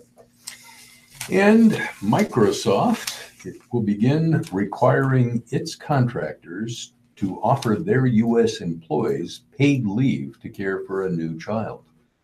It's common for tech firms to offer generous family leave benefits for their own software engineers and other full-time staff, but paid leave advocates say it's still rare to require similar benefits for contracted workers such as janitors, landscapers, cafeteria crews, and software consultants. Given its size and its reach, this is a unique and hopefully trailblazing offering, said Vicki Chabot, Vice President of the National Partnership for Women and Families. The new policy affects businesses with at least 50 U.S.-based employees that do substantial work with Microsoft that involves access to its buildings or its computing network. It doesn't affect suppliers of goods. Contractors would have to offer at least 12 weeks of leave to those working with Microsoft. The policy wouldn't affect the contractors' arrangements with other companies. Leave takers would get 66% of regular pay up to $1,000 weekly. The policy announced Thursday rolls out over the next year as the company amends its contracts with those vendors. That may mean some of Microsoft's costs will rise to cover the new benefits, said Dave Stalkopf, the company's corporate vice president and general counsel. That's just fine, and we think it's well worth the price, he said. Microsoft doesn't disclose how many contracted workers it uses, but it's in the thousands. The new policy expands on Microsoft's 2015 policy requiring contractors to offer paid sick days and vacation. 16.5 million expected to fly this weekend. During the final holiday weekend of the summer, a record 16.5 million people are expected to fly on U.S. airlines, a 3.5% increase over the Labor Day weekend in 2017, according to Airlines for America, the trade group for the nation's air carriers. The country's airlines are expected to fly 2.36 million passengers a day over the 4-day weekend, an increase of 79,000 travelers a day from the same weekend in 2017. According to the trade group, the carriers are expected to add 2.76 million additional seats a day to meet the higher demand. Airline industry experts attribute the increase in air travel to affordable airline tickets, but say the demand for travel has been increasing for several years, along with the rebound of the U.S. economy and the strengthening of consumer confidence. In the first 3 months of 2018, the average domestic airline ticket sold for $360, a decline of 3.7% from the same period last year, according to the U.S. Bureau of Transportation Statistics. But the airline industry trade group warns that fuel prices are on the rise, which has begun pushing down the profit margins of the country's airlines. Some airline experts have warned that such conditions may push fares up soon. Fuel prices have increased 31.1%, with labor costs rising 5.7% in the first half of 2018, compared with the same period last year, according to the Airlines for America. That has pushed profit margins for the nation's airlines from an average of 11.5% in the first 6 months of 2017 to 7.2% in the same period this year, the group said. And we'll turn to sports pages in each of our papers. It's not a bad time to be named someone like Chad or Chris Kelsey. The former Black Shirts are invited to any and all Husker practices. And when they go down to Lincoln to talk with coaches or watch the Huskers, they recognize their program again. That wasn't always the case the past 15 or 20 years. The excitement from a former player's perspective is just lights out, Chad said Thursday morning. The Kelsey brothers were the guests at this year's first Big Red Today breakfast. The two spoke in front of a sold-out crowd inside Anthony's Steakhouse. Fans began showing up for the 7 a.m. breakfast at 5:30 a.m. Like the entire state, the Kelseys can feel the tension and excitement as the debut of the Scott Frost era nears. We're very excited, just like everyone is in the state, Chris said. It was pretty disheartening the last 10, 12, 15 years, and I think the only thing we can do to get it back is what we did, hire someone from here. The Kelsey brothers are exactly what Frost wants to build Nebraska's program on. Both were born and raised in Auburn, Nebraska. Both became Huskers without thinking twice. Chad played at Nebraska from 1995 to 1998, totaling 149 tackles, 27 tackles with loss, and 12.5 sacks. He was a co-captain on the 1998 team and an All-Big 12 selection his senior year. He was drafted by the Pittsburgh Steelers in 1999. Chris joined the Huskers in Chad's final season in 1998 and played until 2002 at the same position, rush end. Chris had 129 tackles, 30 for loss, and 11.5 sacks. He was all Big 12 in 2001 and drafted by the Buffalo Bills in 2003. He played 10 seasons in the NFL. Chad said the Kelsey brothers were prototypical Nebraska boys. They grew up listening to Husker games on the radio and caught them on TV when they could. They loved to hunt. Summers were spent waiting for football camps in Lincoln and a scholarship offer to Nebraska that was the golden ticket. Chad wasn't highly recruited out of high school, but he performed well at a Big Red football camp the summer before his senior year and was offered a scholarship to Nebraska. Every little boy in Nebraska dreams to play for the Huskers, and it was never a reality for me until that summer before my senior year, Chad said. You read about it, you heard about it all the time, but there's so much legitimacy to the fact that young boys that come from the state, it just means more. Chris had a few more offers than Chad did. The day before driving to Lincoln for a summer football camp, he got a scholarship offer to Michigan, which split the national title with Nebraska the year before in 1997. The next day, while Chris waited in line to check into the camp, Nebraska defensive coordinator Charlie McBride pulled him aside and walked him down the hall. I can't repeat what he said, Chris said to Laughs, but he said basically, don't even think about going to Michigan. Later that night, a secretary called the dorm Chris was staying in and asked him to come to the football offices. He was offered a scholarship. He committed on the spot. Chad was the only brother to play with Frost, who transferred from Stanford to the Huskers before the '95 season. Though other teammates, notably Jason Peter and Grant Wistrom, were out to make Frost quit football that season, Chad always liked the Wood River native. Scott's a Nebraska guy and a competitor every day, and on scout team, he was going 100 miles per hour, he said. Chad watched Frost firsthand lead Nebraska to that '97 title, and he sees that same leadership today with Frost as coach. What's more impressive, Chris said, is what Frost isn't trying to be Tom Osborne. He's putting his own spin on what it takes to be successful at Nebraska. He's not trying to be Coach Osborne. He still has his own flavor, and you have to do it that way. That's what I like, Chris said. Scott's taking everything he's taken from Coach Osborne through the years and applying that to how he's coaching this team.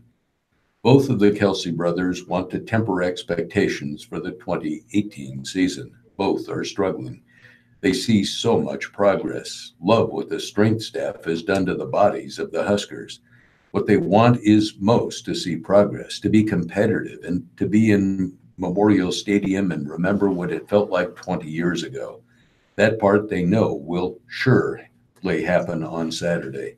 I've got in my mind, I know what they're going to do and perform. It's actually going out and seeing product on the field, Chad said. This Saturday's our first chance to see how it is. It's going to be cool, though. It's been about 20 years since there's been this type of excitement. In Nebraska volleyball, Folk learning leadership role. Senior focuses on final season as a new tourney arrives. Michaela Folk's life as a volleyball player after this season is to be determined. The senior outside hitter for Nebraska may have some options if she chooses. She'll probably find a professional volleyball team overseas wanting to sign her to a contract. Many of the pro teams say there are limited spots for American players for the big hitters, and Folk fits that description.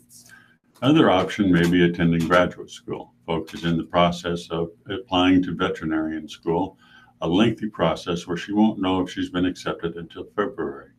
She's applied to Iowa State in her home state. She grew up on a farm near West Point, Iowa, and showed pigs. Her goal is to be a veterinarian. I love animals and being outside and helping them, Folk said.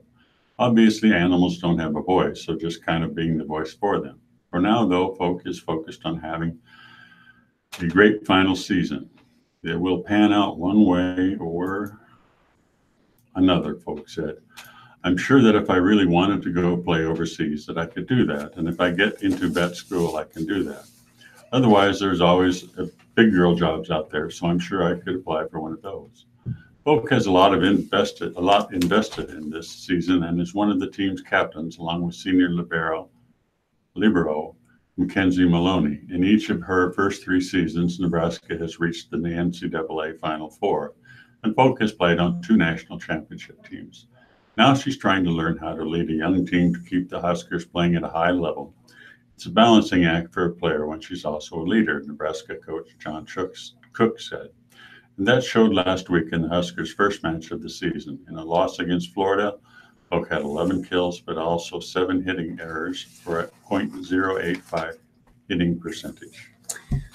Tunnel walk changes, alternate uniforms, and crossover opponents were among the topics Nebraska Athletic Director Bill Moos discussed during a 15-minute session with reporters on Thursday. With Saturday's 7 p.m. season opener against Akron looming, the AD said the anticipation he's felt from fans is palpable. You can feel throughout the state a great deal of energy, excitement, Moos said, and it's all coming to a head.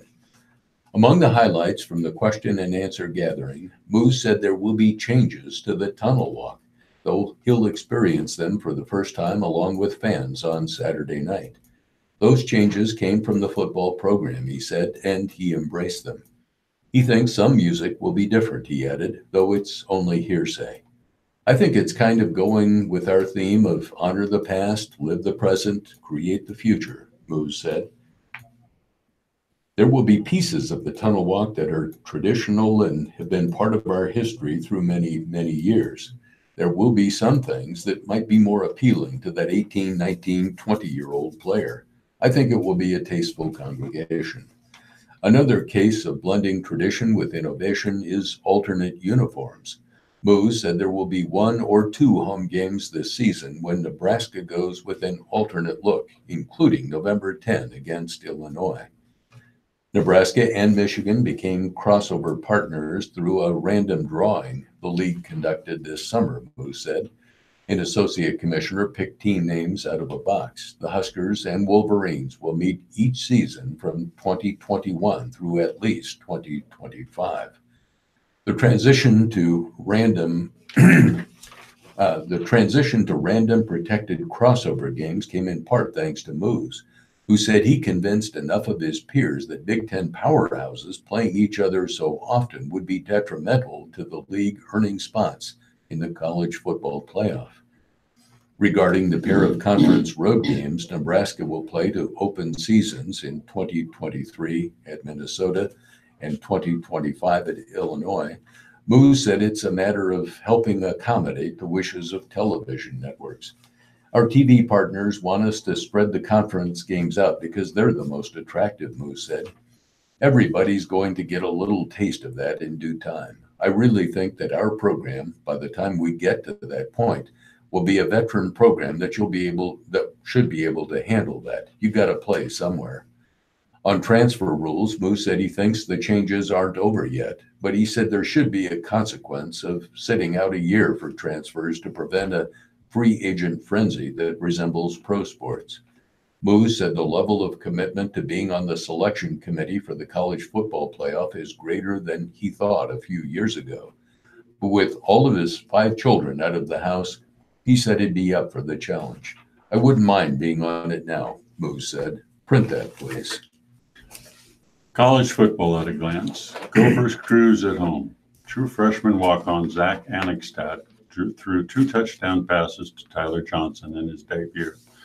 And Minnesota opened the season by overwhelming New Mexico State 48-10 victory on Thursday night in Minneapolis. Antoine Winfield Jr. pitched in the first punt return for a score by the Gophers in 5 years.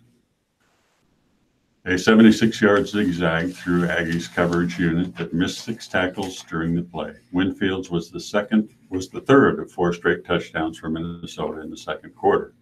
Backup wide receiver Seth Green scored twice on direct snaps inside the 10-yard line. A clever twist from offensive coordinator Kirk Chiroka that punctuated a 522-yard performance by the Gophers. Rodney Smith rushed 24 times for 153 yards, lightening the load to Annigstad in just the second time in major college football history that a true freshman walk-on quarterback started the season open. According to Minnesota's research, Baker Mayfield was the only other one for Texas Tech in 2013.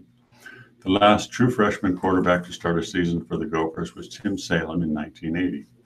Adam Weber, the program's all-time leading passer, was a redshirt freshman when he took over the job in 2007. And Northwestern 31, Purdue 27. Looks like I turned the game off too soon. Jeremy Larkin ran for 143 yards and 2 DTs to lead Northwestern to a road win. And number 21, Central Florida 56, Connecticut 17. Mackenzie Milton threw for 346 yards and 5 touchdowns, and Central Florida routed UConn in East Hartford, Connecticut, to extend the longest winning streak in the nation to 14 games.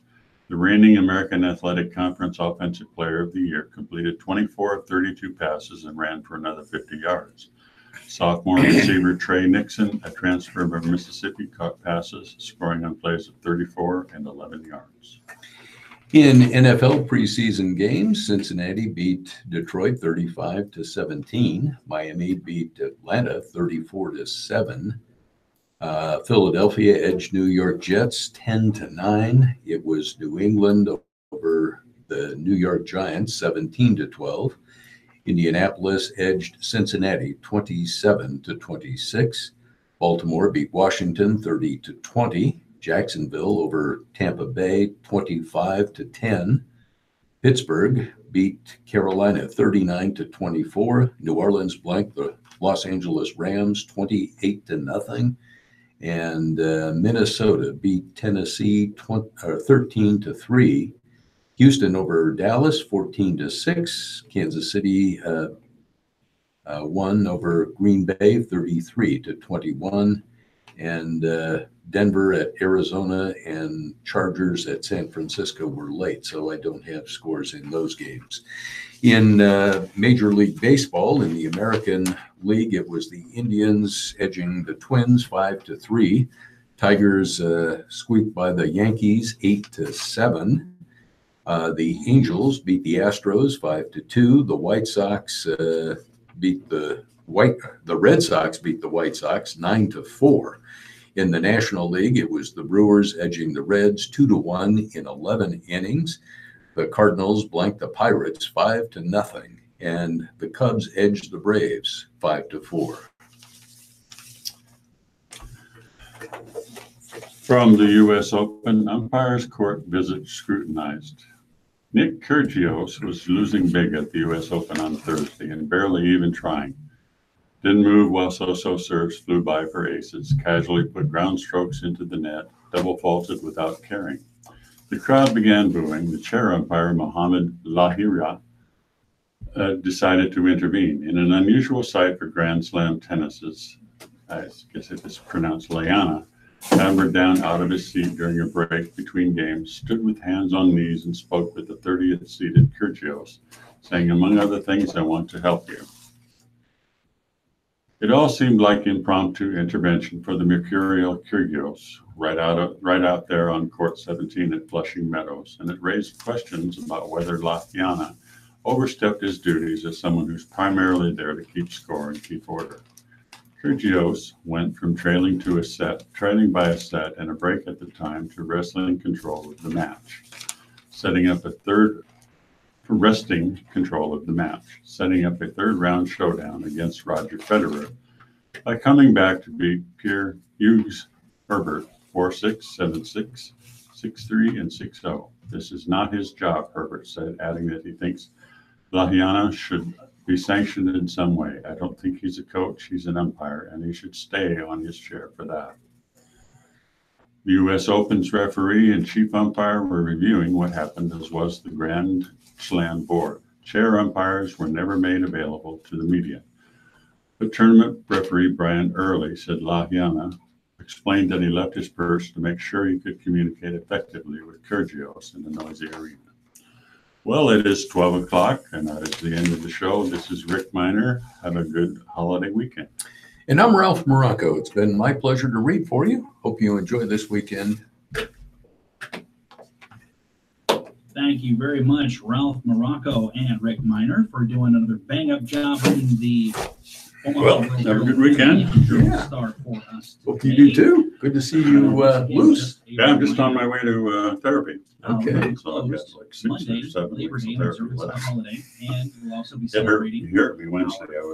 I hurt myself Wednesday because I let it push it too far. From the studio. So, I'm gonna have to once slow again, down. Monday there will be I want to live get back. newspaper readings. The You said at best I'll be weekend papers will proceed 75%. as planned. We will be open tomorrow from 9 to It's better than nothing. It's better than nothing. Yeah, that's for sure. Better than it was. Yeah. Well, take care. All right.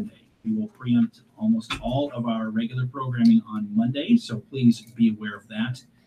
And you can plan accordingly. We will, of course, resume normal operations and programming on Tuesday, September 4th.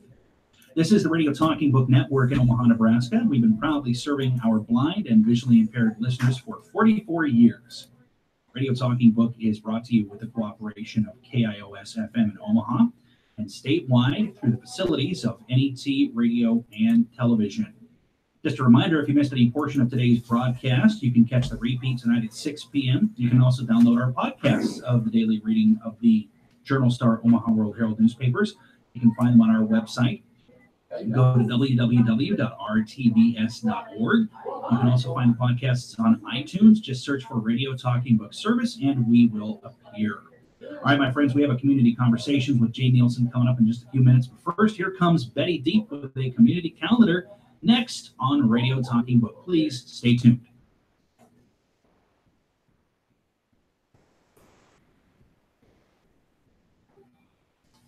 Hi, this is Betty coming to you from the Omaha studio of Radio Talking Book Network here in Omaha, Nebraska, and I have a community calendar.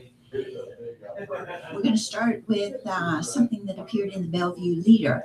Food Pantry faces critical shortages. The Bellevue Food Pantry will host an open house food drive Saturday, September 1st from 9 a.m. to noon at its new location at 1912 Hancock Street on the east side of Washington Park. The pantry is currently facing critical shortages heading into September. In most critical need are rice, tomato products, dried potatoes, soup, condiments, baking spices, mixed beans, including pork and beans, canned tuna, snacks, toiletries, and dish soap. So almost anything that you have is welcome. So that's happening tomorrow. That's Saturday from 9 to noon at the Food Pantry at 1912 Hancock Street in Bellevue. There are 2 events coming up at Sumter Amphitheater, which are worth mentioning. Sunday, September 9th, Guitars for Vets believes the old saying, music has charms to heal the savage breast. That belief has led them to host Music Fest 2018. The festival is free with money raised by donation and silent auction. The goal is to raise $10,000. That money will be used to provide military veterans with free guitar lessons based on the conviction that immersion in music can soothe troubled souls, open healthier pathways to the brain, and reduce veteran suicides. The festival opens at 3 p.m. with performances by 6 artists and bands. On the roster are Jimmy Webb, a retired Air Force country singer who played with Tim McGraw, Keith Urban, and a cadre of other top-notch country artists. 37 years, an Omaha-based country folk Christian music band, Chris Harmon, Quartus Band, Nick Tucker, and Ken Seidler. So that's Sunday, September 9th at Sumner Amphitheater. That concert starts at 3 p.m. The following Sunday, on September 16th at 7:30, the Papillion Singing Seniors will be giving a free concert starting at 7:30. That is at Sumner. I frequently mention this group in my community conversations, and I am so happy to see that they finally made the big stage. So that's happening the following Sunday, September 16th. There are two more events coming up on Sunday the 9th. The first is a benefit fundraiser for Children's Hospital to be held at Sam's Club in Papillion from 7 to 8:30. Sam's is asking a $10 donation per person, but that also gets you tacos, a beverage, and free entertainment. This is a comedy fest, and one of Radio Talking Book's volunteers, Kendra Karbowski, will be appearing with her comedy troupe called Your Mom's Comedy. So that benefits the Children's Hospital. That's happening at Sam's Club on September 9th at 7 p.m. And next, also happening Sundays, September 9th, is Shop for a Cause, a craft and vendor show that will be held from noon to 4 at Reed Community Center, 1200 Lord Boulevard. The show is one of a series of craft shows designed to help various causes in and around Bellevue. This particular show will benefit Sarpy County Museum. Admission is $1, and kids under 5 get in for free. So that's at the Reed Community Center in Bellevue from noon to 4 on Sunday, September 9th. I don't know if you are aware, but Sunday, September 9th is National Grandparents' Day. But Ralston Bay Wright Library is celebrating on Wednesday, September 5th. Story time will start at 10:30 a.m. and grandparents are encouraged to come, bring the kids, participate. Children will have an opportunity to make a craft to give to their grandparents. There will be staff on hand to lend a hand, so don't hesitate to bring your grandkids and participate in this special bonding celebration. It's at Bay Wright Library. That's located at 5555 South 74th Street, or you can call ahead if you want some more details. And that phone number is 402-331-7636. So that's Bay Wright Library in Ralston, 402-331-7636. On September 10th, the Knights of Columbus and St. Patrick's Church in Gretna are getting together to sponsor a blood drive. The blood drive will take place at St. Patrick's Church. That is at 508 West Angus Road from 1 to 7 p.m. You can set up an appointment if you want. You can visit www.redcrossblood, that's all one word, redcrossblood.org, and search for a sponsor code, Gretna, capital N, capital E. So that's Gretna, Nebraska, Gretna, capital N, capital E. Or you can call Marty at 402-332-3840. So 402-332-3840. Next, the third annual Gary Frederickson Memorial Golf Classic will take place on September 14th at Fox Run Golf Course. That's 3001 McInerney Drive in Council Bluffs. Practice shots start at 10 a.m. and shotgun rounds start at 11 a.m. Entry fees are $100 per individual or $400 for a team of 4. But gifts from those who are unable to play are gladly accepted.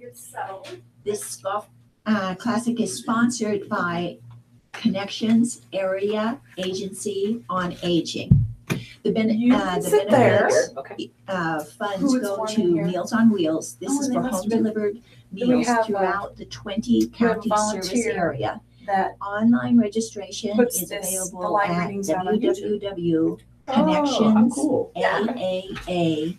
Have you done radio before, Doctor? Or you can call I don't think so, 1-800 actually. Okay. 432 Well, there's not much to it. It's a bit, you can move all of that. if you 1-800 want. Okay.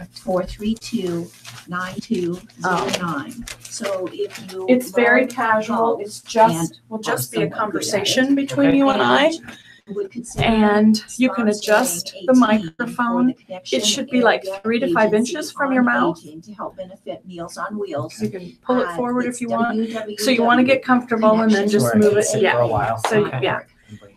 And finally, And You said 3 inches. an 3 to 5 exhibit inches, yeah, focusing because on the Ryan Vietnam War can will turn open our September volume 15th at down the Strategic easier than he Air can turn it Command up. and Aerospace Museum in Got it. Ashland. If he tries to turn it The up, then there's exhibit sometimes echo entitled and From the distortion. Ground Up So it's better to be Air too War loud and too Vietnam close because he can will adjust become a that down. permanent display. You're almost up, guys. Here we go. And we're ready. Thanks, Ryan. Collection Do we speak from to the them? National Museum of the It'll pick US up from Air Force. wherever. So yeah. So Collectors, yeah. It could, veterans, and oral histories that focus on the drama and danger of the air war in Vietnam.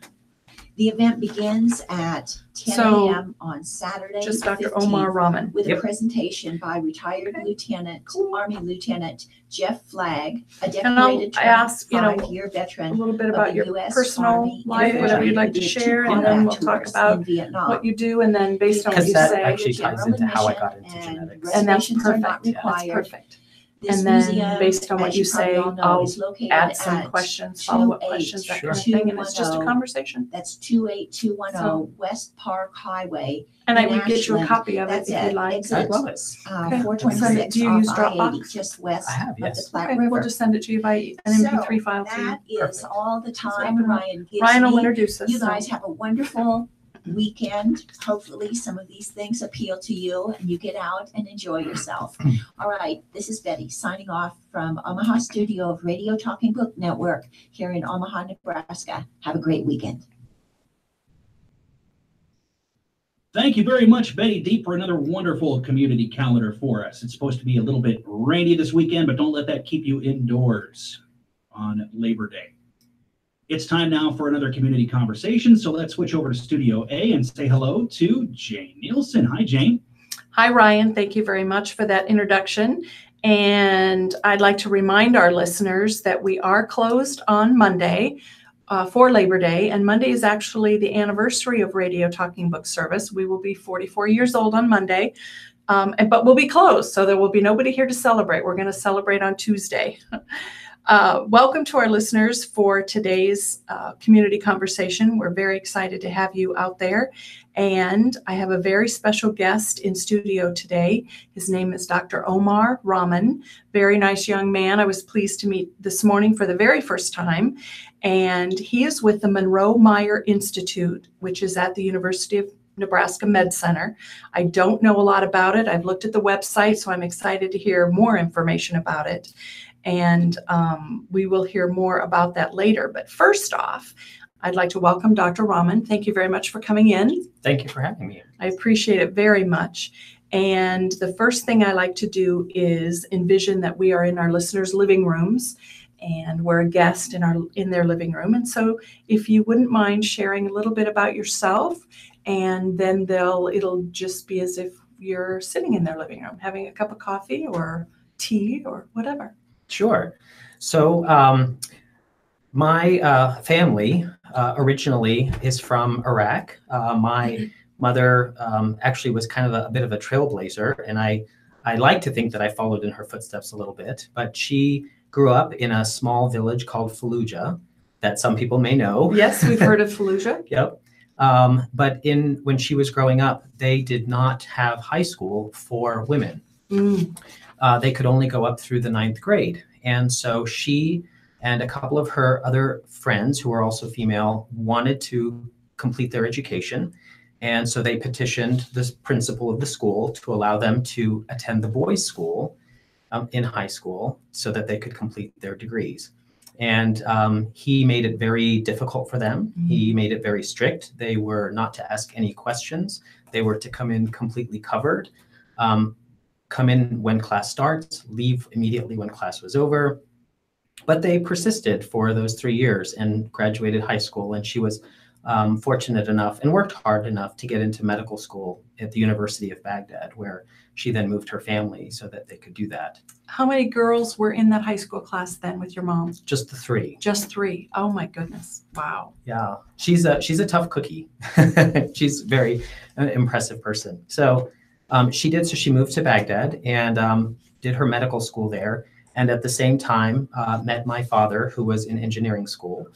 And as they got to know each other, realized that there were opportunities in the United States for postgraduate training. And so my father left Iraq first and came to Kansas City, where he started working on his master's degree in engineering. And then she followed him about a year later. And at that time, started a training program in OBGYN in Kansas City. And after about a year, realized that there was an opening at another OBGYN program in Mississippi. A mentor was there that she was particularly interested in working with. So they made the transition down to the South and finished her training. And that's where I was born and my sister was born as well. Mm-hmm. She stayed on faculty at the University of Mississippi Medical Center for a few years. But when I was 5, both she and my father got homesick. And they wanted to move back to the Middle East. Mm-hmm. Unfortunately, that was when the Iran-Iraq war had started. Oh. So they couldn't return to Baghdad. At this point, they were naturalized U.S. citizens. Mm-hmm. And there was opportunities opening up in Riyadh, Saudi Arabia. This was just after the oil boom, and Saudi Arabia was building their health infrastructure. And so they were looking to recruit Western-trained physicians who would come in and train their own Saudi citizens, build programs, educate them, and then eventually they would be able to take over their healthcare. And she was particularly interested because, number one, as an OBGYN and female, the Saudis were more keen on that. And the fact that she was bilingual in both English and Arabic was another a huge plus for them. Correct. Now, was Saudi Arabia didn't have the same philosophy? They were anxious to have women training and teaching? Not their own women. Not their own women. Right. But okay. It's very interesting. Yes. It is interesting. But, so they're open to your mother, but not their own women. Correct. Doing that. Correct. Okay. That's taken some time to change. Sure. Which they're making progress. That's good. But yes, so when a woman is seen by a physician, because of the nature of OBGYN, they prefer it to be a female. Correct. Sure. Correct. So they made the move, and my 5-year-old Mississippi accent quickly got lost growing up on an American compound in Riyadh. Actually, it was a very international environment growing up there. We had neighbors on one side from Canada, another side from the Netherlands, another side from Nigeria. It was a really cool place to grow up. Much like a military base then. Very much. Very much. Very interesting. So you have an international schooling. Correct. That'd be awesome. But I went to the American school in Riyadh and learned an American curriculum through high school. And my pediatrician, who took care of me, was a good friend of my mother's. And she was not only a pediatrician, she wore many hats. She was also trained as a pediatric endocrinologist and also trained at the University of California, San Diego under a very well-known geneticist. And so she practiced both endocrinology, clinical genetics, and general pediatric medicine. Wow. Her patients were very lucky to have that expertise. They were. And so getting to know her and hearing about the field of genetics at that young age definitely made an impact. I was very curious about this specialty. Didn't fully understand what it was, but just recognized that there was an area, a clinical practice within the genetics realm. Because most people don't really know what a clinical geneticist does. They may know genetics, but not know what somebody does in that field. Exactly. Sure. I often get the question, so you must do research. Yeah. And I say, no, I mean, I do some research, but I'm primarily a clinician. So after high school, it was time to go to college. And I returned to Mississippi and went to a small liberal arts school in Jackson called Millsaps College. They had a pretty good pre-med program that my mother was aware of. And she's the one who recommended it to me and enjoyed my years there. And then went over to the University of Mississippi, where my mom did her residency training to do my medical school training. Nice. And when did your parents come back to this country then? You said they're on the East Coast? They are. So my mother finally retired from medicine in 2003. Oh, okay. And at this point, both myself and my two sisters, we had my youngest sister born in Saudi Arabia, had all moved back to the US. Oh. And so now there were grandbabies in DC. That's has quite the magnetism. As yes, you it can does. So my parents both moved to DC after they retired. Oh. And they're near the grandkids. Sure, sure. And so your sisters and brother, or your sisters live there too? So one sister is in DC and the other one is currently in Chattanooga, Tennessee. Oh, okay. And then you're here. And then I'm here. So they said, why did you move so much further away from us? What did attract you to Omaha? That's a great question. So I did my medical school in Mississippi and I did my pediatrics training there as well. And then genetics is typically a fellowship program that you do after some primary care. So you can do either pediatrics or internal medicine or even OBGYN and then go into genetics training afterwards. Oh. So I chose to go through pediatrics because I loved working with kids and because the influence I had of a geneticist was also a pediatrician. So I looked around and ended up going to a genetics program at Stanford out in California. Did that for 2 years and then realized there was a lot of need back in Mississippi for clinical genetics. And so I returned home to be on faculty there. And I was there for 12 years. Oh, wow. It was a really transformational time at the university. There was a lot of new leadership coming in and we were able to really build something over those years. So we brought in the very first genetic counselor to the state of Mississippi. We expanded the educational aspects of genetics for medical students and nursing students. And we recruited a lot of both geneticists and genetic counselors to the state. And after 12 years of doing that, it was great, but I was ready for something new, something different. And I started looking around and there was a posting for a job. It was the director of genetic medicine at this institute called the Monroe-Meyer Institute that I had heard of, but I didn't fully know much about it. And the reason I had heard of it is because there was a clinical geneticist from Monroe-Meyer who had given a lecture at a genetics conference once. Oh. And so that name echoed in my mind when I saw the posting. And so I thought, well, let me submit an application and just find out what this is about. And within a couple of hours, I had an email from the director of the institute who wanted to talk by phone. And I was so impressed with the promptness of that. And so we spoke and he told me he was new in his position, having just been recruited from Vanderbilt to be the director of the institute.